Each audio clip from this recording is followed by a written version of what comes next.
6:40 a.m. They were leaving really early. We have 5 hours of walk today. We just found a street that takes you straight to the beach. Like straight to the beach. Imagine living in one of these houses here that is like 1 minute away from the beach. It's cold! Look at this view. This is amazing. We are on the Adriatic Sea and the view today is spectacular. I really like the fact that there's nobody on the beach. I don't know, it just feels good. It just feels nice. The fresh breeze, the wind, even though it's cold, it feels good. Sun, and everything is beautiful. Are they twins? I think they're twins. Today we're starting here in Torre Canne and we're going to walk 20 kilometers to Torre Santa Sabina. Apparently 5 hours and a half. 7 hours because we're gonna stop, we're gonna eat, we're gonna take pictures, we're gonna shoot like we're doing right now. It's gonna be a long walk. Damn, would you look at that sunrise? It is lit!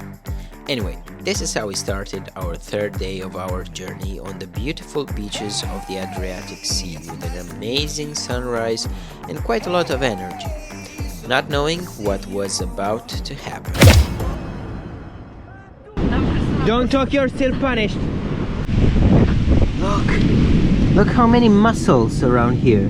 I wonder if they're alive or dead. I think they're dead because they're open. They're not moving. Let's see what's inside.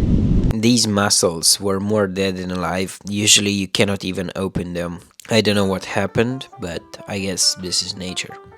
Anyway, we continued our journey on the beach. We need to get there. That's our first stop. First break. And while on the beach, we enjoyed other things other than the nature, like this piece of trash here.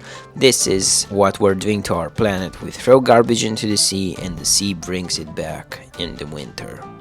Like this can here and other pieces of plastic that we found. It was full. We even found a fridge, an entire goddamn fridge.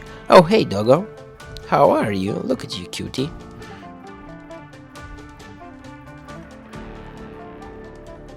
These beaches are full of towers and right now I'm not sure if that's the one, but it should be Tower St. Leonard.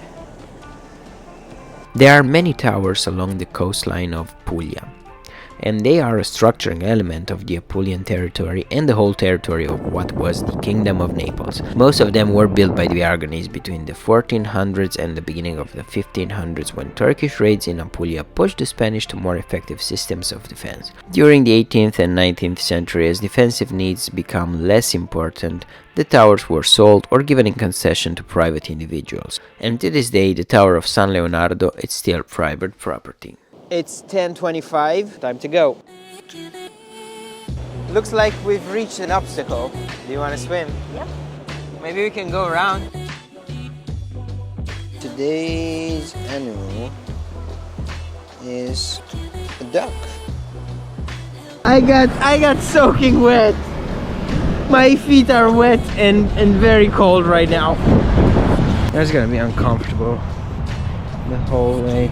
Either 2 hours of wet shoes.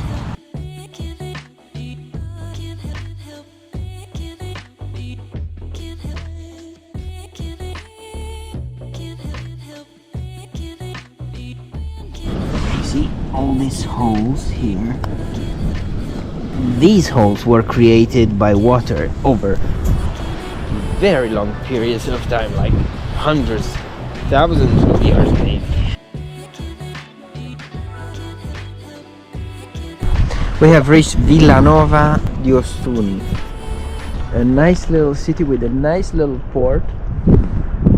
And now we are going to look for some food. One of the best things you could ever eat. Mixed fried seafood. After lunch we're both feeling really tired. We weren't made for this. We weren't ready for this. At this point we realized we made a big mistake.